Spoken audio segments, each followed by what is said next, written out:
This week on Government Matters. To some degree, this is government saying, hey, you know, there are any number of ways that your identity could potentially get exposed. The Office of Personnel Management will shell out hundreds of millions of dollars to victims of a massive data breach. But the coverage will only last 3 years. And it's important to get to these companies when they're young and when they're able enough and agile enough. DoD doubled down on Silicon Valley. But will the tech sector buy into Pentagon procurement? While the goal is certainly commendable, execution is horrible. Pushback on executive actions. Federal contractors say enough is enough. Government Matters starts right now. From ABC 7 and News Channel 8, this is Government Matters. To our viewers around the world on the American Forces Network and here in the nation's capital, thanks for joining us. Government is the engine that runs this city. That's why Government Matters. Every week we'll bring you the top headlines in tech, security, and management. I'm your host, Morris Jones. In 2013, Edward Snowden released a trove of documents to the media about surveillance programs at the National Security Agency. 2 years later, the debate rages on between privacy and security. Now a federal judge says the Obama administration is trying to run out the clock on a lawsuit challenging the Patriot Act. He wants to move quickly before the NSA's ability to collect bulk telephone metadata expires in November. It's the latest scene in a complicated drama rehashed out on stage this week by two of the key players. As concerns over cybersecurity continue to grow and hackers steal private data at an exponential rate, the debate over privacy versus security took center stage. It pitted General Keith Alexander, former head of the NSA, against Glenn Greenwald, one of the first journalists to publish NSA surveillance documents leaked by former contractor Edward Snowden. HP invited reporters to attend their annual Protect conference at the National Harbor outside of Washington, but our cameras were not allowed inside. HP supplied this footage 24 hours later. Their representatives blamed contractual issues for the snafu. One panelist, Alexander, had declined our request to tape the debate ourselves. So with that, let me please bring up Glenn Greenwald and General Keith Alexander. For the next 35 minutes, they discussed encryption backdoors, the future of surveillance, and Edward Snowden. If he were standing here on stage with all of us, what would you say to him now? Greenwald says around the world, Snowden is regarded as a hero for bringing this issue to light. He deserves our collective gratitude for enabling us to have the discussion that we're having rather than being threatened with many decades in prison for having done it. But Alexander did not agree. I see it slightly different. Really? You say you took an oath to support and defend the Constitution of the United States against all enemies, foreign and domestic, to bear true faith and allegiance to the same, and that he would well and faithfully discharge those duties. He did not do that. So as a consequence, I think he should face justice with a jury of his peers. In Tech Matters, protection services for victims of the OPM breach. This week, Acting Director Beth Colbert announced the Office of Personnel Management had awarded a contract to Identity Theft Guard Solutions. That company will provide identity and credit protection services to more than 20 million federal workers. Joining me with more is Jill Aitoro, editor of Federal Times. Jill, let's start with this announcement. What is OPM offering? How much will it cost? And when will federal workers be notified? So basically this contract, it's actually a task order I should say, provides 3 years of fraud protection, identity theft protection, insurance for the victims of the breach. What's important to note is this was awarded under a larger BPA, which included more companies than this one contract award provided for. So the task order was worth $133 million, I believe. The larger BPA could be worth as much as $500 million. And the significance of that, it's probably the bigger part of the story, to be honest, is it's going to allow other agencies, in theory, to have access to this kind of fraud protection for their employees should other breaches happen. So it's kind of a ready-made contract vehicle for agencies to utilize down the road. So it shouldn't, in theory, take so long for victims to get protection if this were to happen again. Let's get back to that coverage period. Federal workers unions and some lawmakers argued for lifetime protection. Read between the lines for us. Why 3 years? Well, I mean, the reality is lifetime protection would mean pulling under that umbrella any kind of potential fraud that had nothing to do with the breach in government. So I think to some degree this is government saying, hey, you know, there are any number of ways that your identity could potentially get exposed. We all saw it with Target, of course. We saw it with Home Depot. People's identities are getting breached all the time.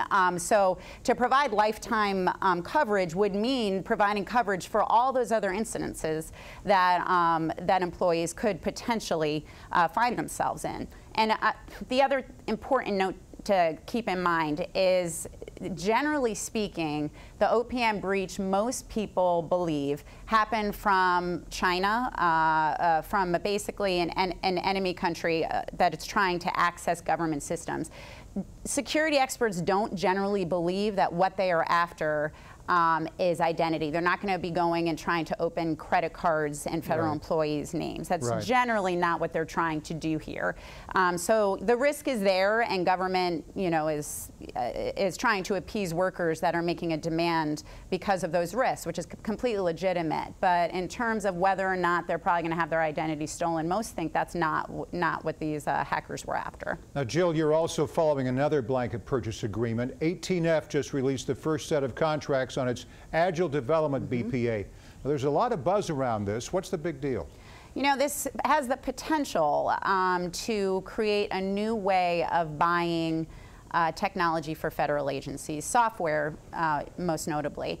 Generally, what is usually used is what is called a waterfall approach in terms of development, and that's where you lay out the ultimate goals of a project and then get a contract put in place so that companies will have to deliver on that entire project. Agile approach to development allows companies to kind of break a larger program into small chunks, and so they can approach it incrementally, make changes to the requirements as they go along, as various challenges emerge.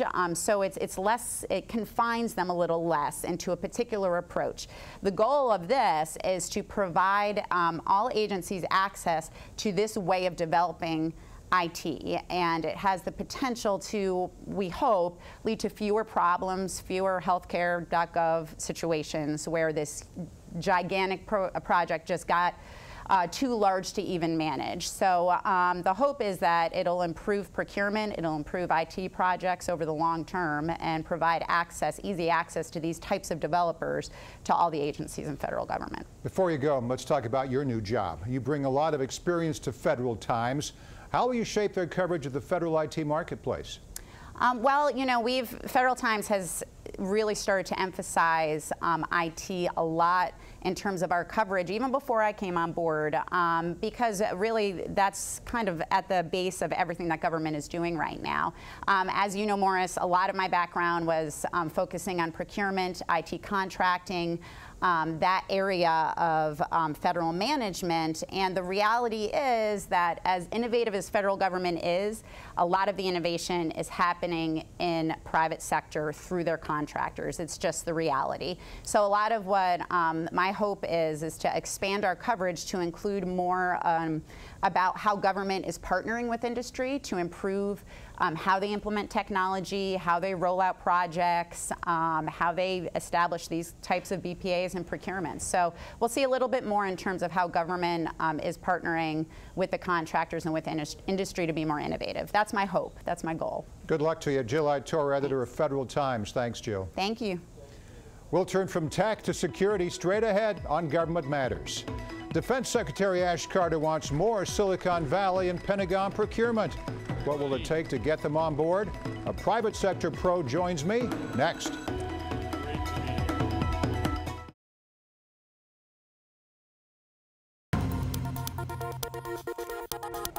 In security matters, the Obama administration doubles down on Silicon Valley. Defense Secretary Ash Carter just announced the Flex Tech Alliance. It's a public-private manufacturing consortium based in San Jose, California. The goal is to secure U.S. leadership in next-generation bendable and wearable electronic devices. It was Carter's second tour through Silicon Valley in 4 months. For more, I'm joined by Dave Gwyn, Vice President of Nutanix Federal. Dave, the Flex Tech Alliance is part of a larger trend. Here's how Federal News Radio puts it. Carter characterized DoD's new investment as emblematic of its aspirations to rejuvenate a relationship the military once enjoyed with the U.S. high-tech sector, when defense investments in technologies like microprocessors, GPS, and network technology eventually became foundational elements of commercial IT. Now, your parent company is based in San Jose. How does Silicon Valley view all this attention from the Department of Defense? Right, so my company, Nutanix, is one of the companies that we're trying to get out here. We started 3 years ago in trying to penetrate the federal government and get sort of brand awareness, which is very important. There's a natural human inclination to go with the status quo, to stick with names that are known, and if you bought it a couple years ago, then certainly it's okay to buy it again now. That's right, you're right. And so that sort of stands in the way of innovation. If you think about the most innovative companies that we all know these days, they're names that a couple years ago you might not have even thought of. The security requirements now more than ever, with everything that's gone on over the last year or two in terms of breaches and the like, are very real and very necessary. But the fact is that a Silicon Valley company will frequently come out and add federal government as a targeted sales territory, maybe 3-4 years into their existence, and thus have to bolt on those security requirements. And it's important to get to these companies when they're young and when they're able enough and agile enough to build the security into the product so that it's ready for the federal government's consumption from the earliest stages of that innovation. Yeah, we hear you. You've got to break habits once in a while. Now, right. This will be a pivotal year for federal IT. FITARA, the Federal IT Acquisition Reform Act, could pave the way for more modern systems. But there are plenty of hurdles built into the procurement process itself. You wrote an op-ed about this topic in FCW last month. I'd like to read an excerpt. Although requests for information and proposals should be the starting point for that transformation, they've become a shelter for the status quo, a place where innovation goes to die. Pretty strong words, Dave. Yeah, and I stand by those words. It's an important thing that we need to consider. FITARA was a great step, right? FITARA is the evolution of what had been an initiative, the Federal Data Center Consolidation Initiative. That was sort of a nice to have. FITARA put that into law, and now each agency is required to have a CIO who has financial control, financial accountability, and who is somewhat on the hook to Congress to show progress in data center consolidation and increased efficiency in terms of how their IT operations are run. The problem is that the status quo, the names that we've all been seeing for the last 10, 15 years, that everybody would recognize, the people from whom we buy our storage, we buy our networks, we buy our servers, they're not willing to just give up their positions easily. And that 75% of the IT budget that's going to that maintenance is not something they want to walk away from. So you can go to the RFIs and the RFPs, put in certain key words that sort of subtly but very clearly direct acquisitions to only be awardable to the status quo, and the next thing you know, someone who wanted to innovate is unable to because they've inadvertently built in a requirement that locks them into the old way of doing things. Right. Well, let's take a step back for a look at the big picture. The Flex Tech Alliance is one of 15 public-private manufacturing hubs across the country. The Obama administration wants that figure to triple over the next decade. Are these types of hubs necessary? Because it's impossible to change the procurement process from the inside. I think they're very important. I think the good faith intent of them is also very important, but we have to just remember that it's human nature that's at work here, right? We can make laws like FITARA all day long, but people don't change based on something that's written. They change behaviorally. And so how does one change the fact that humans tend towards names that they recognize? Make the new names recognizable. So by bringing the federal government to these innovation centers, people get exposure to these young companies that have great ideas that can easily replace the status quo and the old way of doing things, and therefore are more comfortable picking them. The other thing I mentioned in that article that you mentioned was that we need to fund the federally funded research and development corporations, the FFRDCs, give them money up front in order to do testing that proves that legacy applications can run on the newer technologies. And that way, I think the acquisition folks will feel more comfortable picking the new names because there's not risk that their initiative will fail. They know in advance that it'll work on the new technologies. It's good to hear your points of view. Dave Gwyn, Vice President, Nutanix Federal. Thanks for being with us. Thank you. Pleasure. We'll turn from security to management straight ahead on Government Matters. Since President Obama took office, he's issued a dozen presidential directives primarily focused on government contractors. Now those contractors say enough is enough. The Professional Services Council weighs in straight ahead.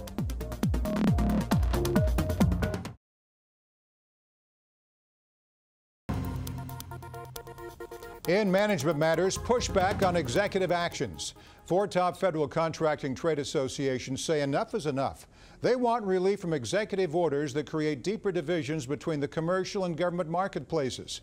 For more, I'm joined by Stan Soloway, President and CEO of the Professional Services Council. Stan, PSC and three other firms asked the Obama administration for a freeze in presidential directives primarily focused on government contractors. Give us the basics. Well, Morris, we've had over the last number of years more than a dozen executive orders specifically focused on government contractors. You have to break them into two categories. One set were relatively non-controversial. They were really intended as symbols or messages around issues that the president felt strongly about but couldn't get consensus on in Congress. So, for instance, raising the minimum wage for government contractor employees to $10.10 an hour, which was not a big deal in our community because workers at that level in the government contracting community are largely have their wages dictated by the Department of Labor, and it's very hard to find a wage below $10.10 an hour. So not very controversial. Then you have others, and the granddaddy of them all is called the Fair Pay and Safe Workplace Act, which would, for the first time, create a situation in which all due process goes out the window and you could actually be suspended or debarred from doing government work merely on the basis of an allegation with no objective criteria to measure whether a company is or is not ethical and behaving responsibly. So you have two different categories. But the sum total of all of them, because every one of them requires some degree of investment, new systems, new oversight, new compliance regimes, the sum total is significant added cost, and yet more barriers to being efficient and more barriers to companies that you want to see enter the government market. Stan, I want to follow up on that. You want the FAR Council and the Labor Department to withdraw proposed guidance on the Fair Pay and Safe Workplaces. Tell us about this executive order and why you oppose it. Well, the Fair Pay and Safe Workplace order has as its goal a very commendable goal, which is to say if you are a routine offender of federal or a set of state labor laws, we're not going to give you government contracts. So far, so good. But the devil's always in the details. And when you read the proposed executive order and the proposed rules that have come out to implement it, basically what it says is you can be suspended or debarred on a wide array of very vague circumstances, including allegations, not even adjudicated cases. It requires you to set up systems to report to the government on an untold number of state laws, let alone the 14 core federal laws. It is a completely unworkable and unexecutable system in which, as I said earlier, due process has been thrown out the window. And so while the goal is certainly commendable, execution is horrible. And it's a remake, frankly, of a rule that came out of the Clinton administration when I was in the Clinton administration in the late 90s, which was broader than this but had exactly the same goal, which was to keep so-called crooks out of the government contracting space, which we all agreed with. But that executive order, that rule in the 90s, was just as egregious as this one, and was called the blacklisting rule for obvious reasons. AFL-CIO President Richard Trumka disagrees with you. He calls it a common-sense measure that will make our contracting system fairer. Preventing tax dollars from being funneled to chronic violators of workers' rights is good for workers, our economy, and companies who play by the rules. Trumka makes a compelling argument, Stan. Does that mean groups like PSC who oppose this executive order are against a fair contracting system? Well, of course not. And actually, I agree with the last about two-thirds of what Rich had to say. It's the front end that I disagree with.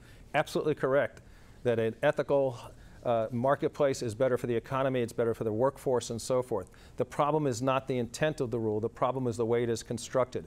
It is broad, it is sweeping, it is completely subjective, and it creates a situation, as I said, where due process goes entirely out the window. And oh, by the way, it's not even necessary. Companies do get suspended and get debarred for violating labor law and other things, other laws in the process. So I fully agree with Trumka on his conclusion. I just don't agree with the introductory part. Let's focus on the cumulative effect of these executive orders. By your count, President Obama has issued a dozen of them pertaining to government contracting. You write, while well-intentioned, some of the EOs have required substantial investments in time and systems, even though their actual impact is exceedingly minimal. Some estimate that nearly 30 cents of every contract dollar goes toward compliance with unique government regulations. Give us some context here, Stan. What's the concern with all this compliance? Compliance is a part of doing work with the government that everybody accepts. but compliance has to be balanced against impact and effect. So it doesn't make any sense to have a hugely onerous compliance system designed to pick up or address a minuscule portion of the system. We want to have a balance in there, and we've lost the balance. So we've seen estimates, as you said, of up to about 30 cents on the dollar of every dollar going to compliance, and the question is, what are we getting in return? So let me take the Fair Pay and Safe Workplace Executive Order, the big one we just spoke about. That's the most sweeping, it's the most egregious, it's the most expensive. When the White House issued that executive order, when they issued the proposed rules and implementing directions, they said, we expect this is only going to affect a fraction of government contractors. In fact, they said only 25% of government contractors will have to report under the rule, and only a fraction of that 25% will be impacted. Well, if the offending community is so small, why would you address it with this broad, sweeping, one-size-fits-all, rather than focus on the authorities you already have and make them work better? Point well taken. Stan Soloway, President and CEO of the Professional Services Council. Thanks again, Stan. My pleasure, Morris. We'll turn from management to final matters. Straight ahead.